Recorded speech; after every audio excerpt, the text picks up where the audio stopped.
Olá, meu nome é José Bispo, seja muito bem-vindo ao canal de Fé em Fé. Esse é mais um vídeo da série Parábolas do Reino. Não esqueça de se inscrever, curta e compartilhe. Nesta oportunidade estarei falando em Mateus no capítulo 22, a parábola das bodas. Para começar, nós vamos, como sempre, contextualizar.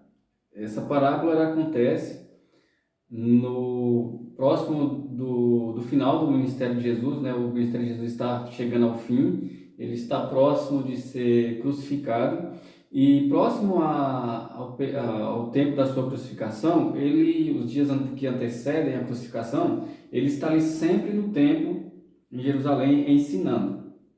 E nesse período acontecem muitos embates, muitos confrontos de muitos assuntos com os escribas, os fariseus e os anciãos dos filhos de Israel. O que nós vamos destacar aqui nessa parábola? Como já foi dito aqui em vídeos anteriores, uma parábola ela se vale de uma ilustração, de uma história imaginária, para exemplificar algo real, para transportar, para dar a entender alguma coisa que realmente vai acontecer ou está acontecendo. Então, quem se vale de uma parábola para falar, ele está usando uma coisa para dar ideia de outra. E essa outra coisa, essa segunda coisa, sempre é real, sempre é literal.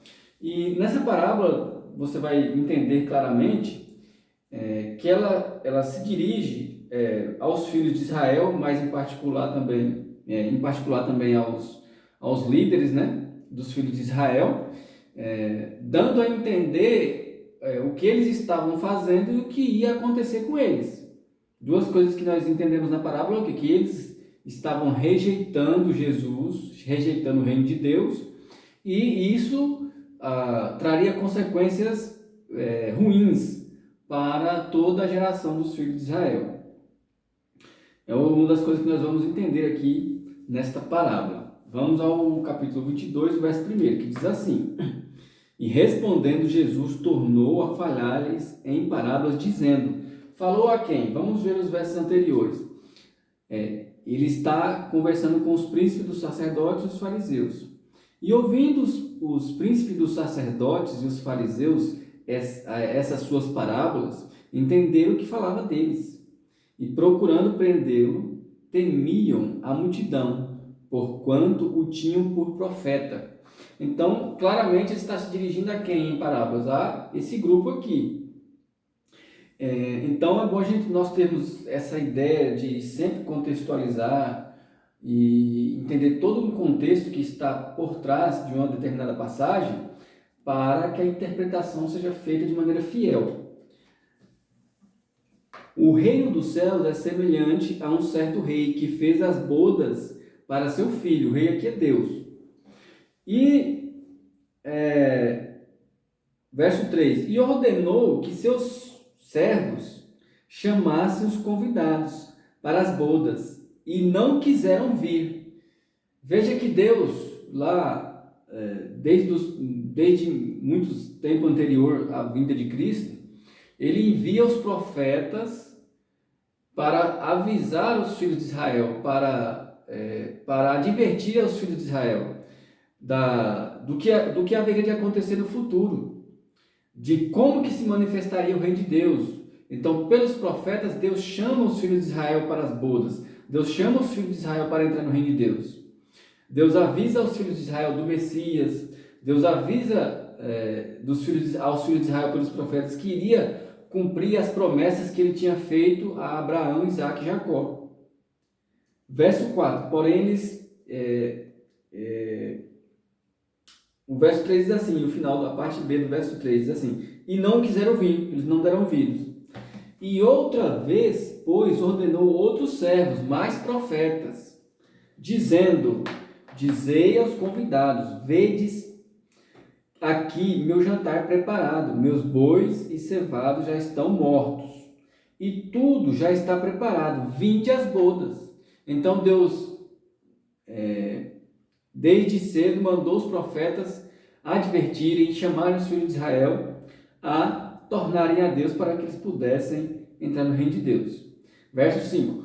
Porém eles, não fazendo caso, rejeitando o reino de Deus, rejeitando a palavra dos profetas, foram um para o seu campo e outro para o seu negócio. Nesse verso aqui, nós temos que destacar o seguinte: o reino de Deus, a obra do reino de Deus, gira em torno de pessoas, não de coisas. Então, fazer a obra de Deus, fazer a obra do reino de Deus, significa cuidar de pessoas e não de coisas. As coisas muitas vezes afastam as pessoas daquilo que realmente está dentro dos propósitos de Deus. Verso 6. E outros, tomando os seus servos, os afrontaram e mataram. Muitos dos profetas foram maltratados e mortos pelos filhos de Israel. Verso 7. E ouvindo o rei isso, indignou-se, e mandando seus exércitos, veja, mandando seus exércitos, destruiu aqueles homicidas e pôs fogo em sua cidade. Veja que isso ocorre, quando, depois de muita insistência de Deus pelos profetas, o que é que acontece?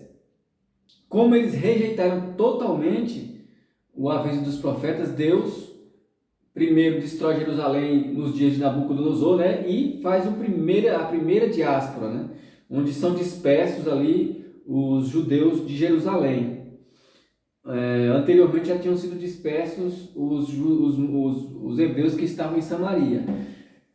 Depois há uma outra diáspora, nos dias de Nabucodonosor, que todos aqueles que estavam ali em Jerusalém, a maioria do povo judeu que estava em Jerusalém, na terra do Judá, foram expulsos de lá para o cativeiro.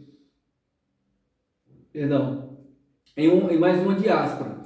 E aqui, o que acontece? Quando eles rejeitam totalmente o que Jesus diz, e rejeitam o Messias, rejeitam o Salvador, a ponto de até mesmo crucificá-lo, o que acontece depois? Pouco tempo depois, os exércitos romanos vão até Jerusalém e destrói aquela cidade. A cidade é destruída, tudo ali é destruído, colocado em montões de pedras, em monturo, e tudo ali é queimado e despedaçado. Jerusalém é destruída. Vamos ler novamente. E ouvindo o rei isso, indignou-se, e mandando seus exércitos, destruiu aqueles homicidas, e pôs fogo em sua cidade. Verso 8. Então disse aos seus servos: em verdade, as bodas estão preparadas, porém não eram dignos os convidados. Vejam que o que vai acontecer aqui? Quando os filhos de Israel rejeitam a palavra dos profetas e rejeitam o próprio Messias, o próprio Filho de Deus, Deus envia os apóstolos, os seus servos, por todas as partes do mundo para pregar o evangelho a todas as nações, para que aquele que crer participe das bodas. Então disse aos seus servos: em verdade as bodas estão preparadas, porém não eram dignos os convidados. E depois das saídas dos caminhos, e chamai para as bodas tantos quantos achardes.